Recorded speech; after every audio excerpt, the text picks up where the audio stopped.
Hello students, today we will be continuing the unit called ecosystem and the contents in this video. We will be having the different cycles. One among them is carbon cycle, nitrogen cycle, hydrological cycle. So we will start with the carbon cycle. So before that, you just understand what is a cycle. It means cycle is the point where one situation it's been started and it will be circulating and comes to the origin place in after some period. Still, the initial stage it will be repeating. We say it as the cycle. In the sense here I have taken the carbon cycle.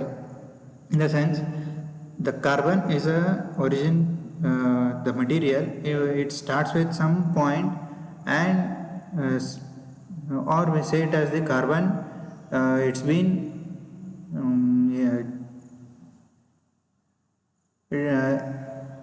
it is been originated in one form and it starts repeating after some period. Just like if I show you this diagram here, first the carbon dioxide, in the sense the factories we have been constructed that, and it starts producing some type of the gas. We say it as the carbon dioxide. Even it emits some other gases too. But here the main intention is to understand how this carbon cycle works. The first thing, if we build the factories, we will be using some fossil fuels to produce some type of the heat, or we use some fossil fuels for the production of some or the other things. And here if we are using the fossil fuels for generation of the heat, when we burn the fossil fuels, then it starts in the sense we will be having some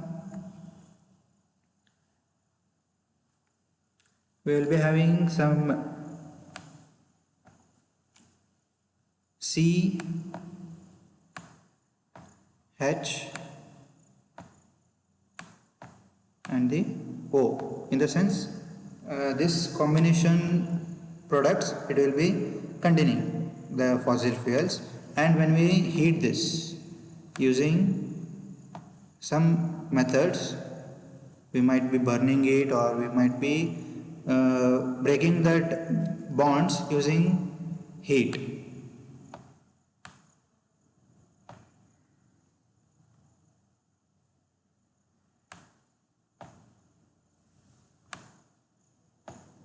And it starts breaking itself to carbon dioxide and some part of the water. This carbon dioxide, it will be in the form of gas. It starts liberating outside like this gas, and this starts going in the atmosphere. So here I have mentioned it as auto and the factory emissions. Next, the plants and the animals, we respire. Respire in the sense whatever the what we inhale, it is of oxygen. It is important for us to build our immunity, as well as we we use oxygen to help the other cells to respire. In the sense, in biology we have been studied that we have one type of mitochondria as the energy cell. It starts getting the energy, in the sense it starts collecting some type of the food from the blood, and it starts converting that to energy. But how it will be converting? By using the oxygen and the food minerals, the proteins or the nutrients which is present in the blood. It will be dragging it from the blood, and it been start oxidizing the nutrients. Later it starts emitting the carbon dioxide as the byproduct. Energy, it will be the main product, the byproduct it will be of carbon dioxide.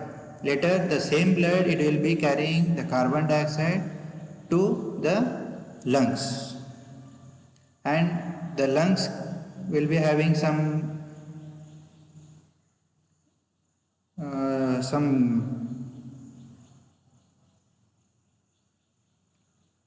grasping packets. They grasp the carbon dioxide and it starts emitting using our nose. Similarly, the plants, even they respire, they take the oxygen and they exhale the carbon dioxide. And even you will be having some other the living organisms which stay on the surface of the earth, but they will be in the minute. We can't see in bare eyes. We can use some microscope to see it. Even they take the oxygen and they respire and exhale the carbon dioxide. All this process I think you might have understood. Similarly, this expired and the exhaled carbon dioxide, it reaches the atmosphere. And next, using the sunlight, the solar energy and the plant, what I have said is now the plant, it is going to absorb carbon dioxide and sunlight, and from the roots it will get the different nutrients, water, and when it reaches the leaf, there is a pigment called chlorophyll. That chlorophyll starts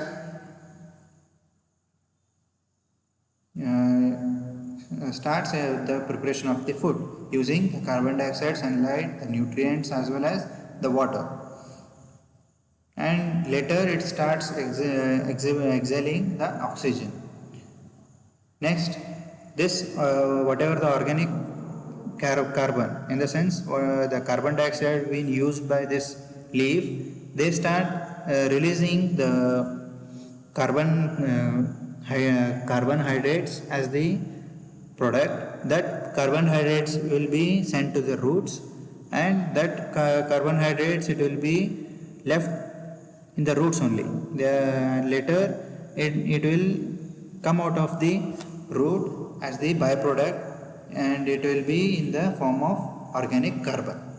And this organic carbon, it will be used by some of the microbes which they don't prepare their own food. They are dependent on the others. Just like the decomposers, they take this organic carbon and they start using that organic carbon for building their life. Later again it starts emitting the carbon dioxide and it reaches the atmosphere. So next, the dead organisms and the waste product, they just go and settle as the fossils and the fossil fuels. Later the same being extracted for using in the factories and the auto stations for heating up the materials. So this, you can think about the carbon cycle. Next, we will go to the nitrogen cycle. Nitrogen is very essential to our body because the enamel of the teeth, whatever we have, it is being controlled by this nitrogen.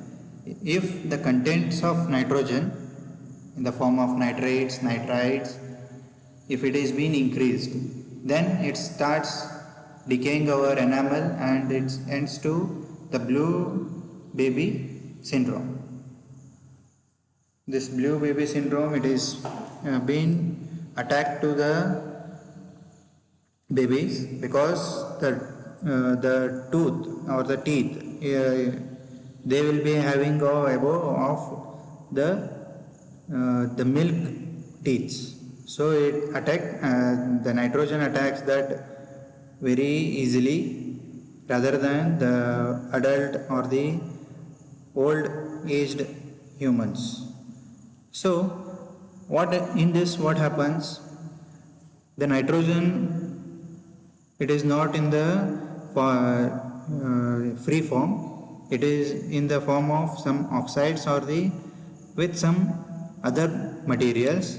First, when the nitrogen is going to attack is the two clouds, it is going to hit each other, then there will be a thunder and there will be some lightning.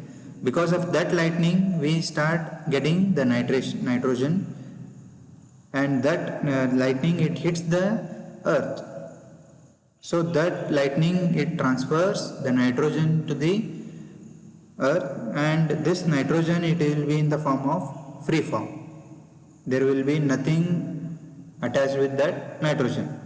So this nitrogen, it will be in the form of N2. Next, the nitrogen fixing bacteria, the nitrogen fixing bacteria, they come into contact with the free nitrogen, and it starts forming the ammonia, NH3.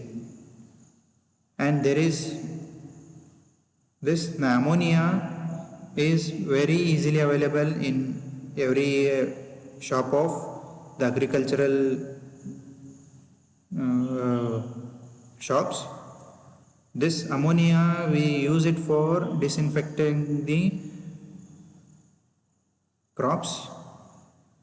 Next, this NH3, in the sense it is the ammonia, it's been attacked by the nitrifying bacteria. In the sense, this nitrifying bacteria is going to divide this NH3 into NO2. Later, it converts into NO3. In the sense, it is going to convert that ammonia to nitrate, nitrate to nitrite. And there is one more arrow marks, it is been changing itself. So this equation is of ammonification.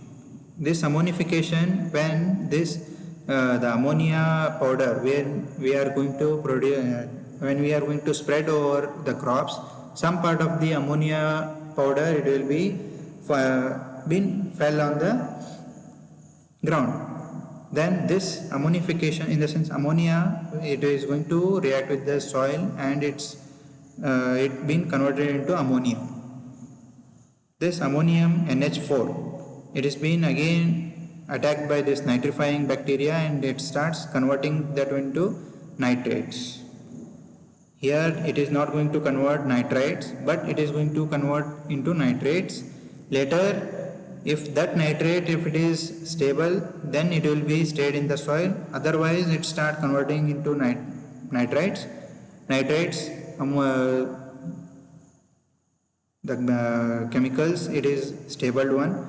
Next, it is going to assimilation to with the grass or the crops which is being grown over the land, or it is going to denitrification, it is going to be attacked nitrites, and it's been denitrified. Next, you will be getting the N2 as the gas when the denitrification happens using denitrification bacteria. This N2, whatever I have shown in this N2, it is in the form of gas. The gas, it is being evaporated from the ground. You might be smelling something just like decayed things.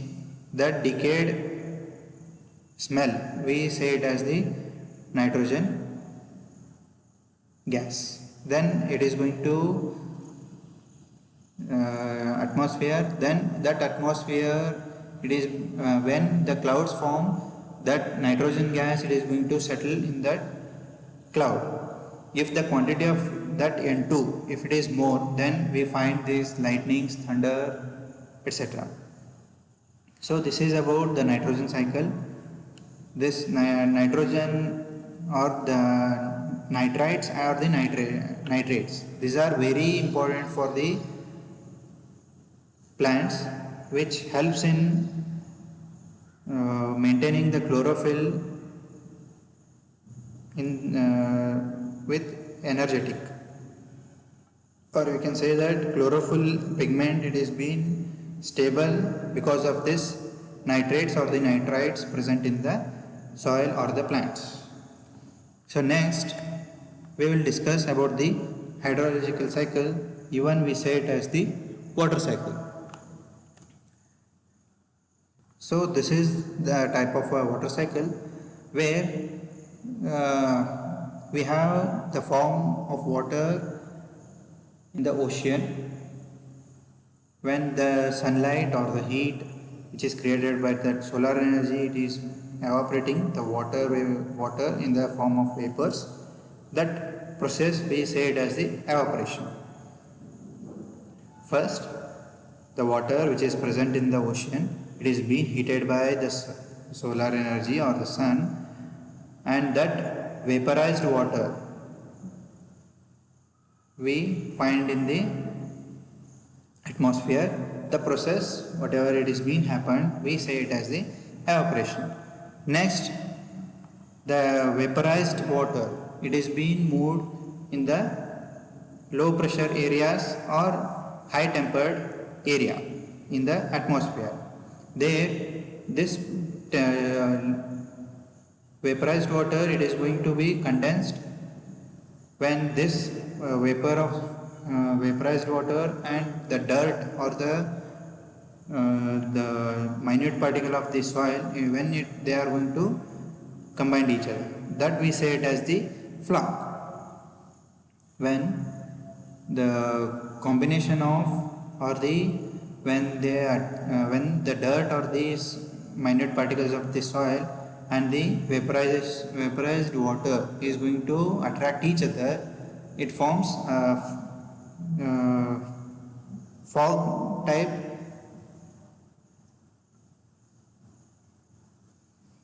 that fog type we say it as the flock, and the many flocks combined together we say it as the cloud. The cloud formation, we say it as the condensation.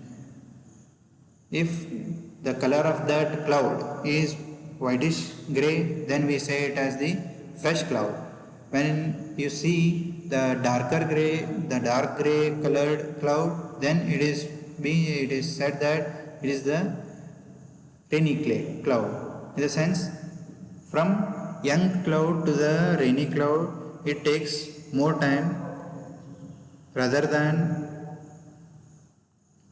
usually you see that during summer you will be having only the sun and little bit whitish grey clouds.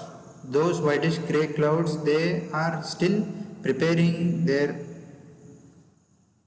in the sense they are in younger stage, they are collecting the different flocks to prepare the rainy cloud. After summer we find the rainy season, and because of this summer, the heat, whatever it is being shown on the earth, it is around 35 to 40 degrees in deserts, and near the tropical centers we find something about 25 to 30 degrees Celsius, and in between 30 and 35 we will be seeing the cities or in the lands where you will be having less amount of the plants, still you will be having the temperature around 25, 30 and the 35. Next, the condensation. After this condensation you will be having the process called precipitation. Precipitation in the sense, whatever the rainy cloud, because of that heaviness, it starts breaking the bonds between those dirt and the water, and that vaporized water, they start uh, combining each other and form the water droplet, and later it starts pouring. We say it as the raining. Similarly, you find some stone like structure falling from the sky. It is the combination of the dirt and the water vapors, but the strong bonds, they prepare, they make themselves a bond, the flock in a rock type.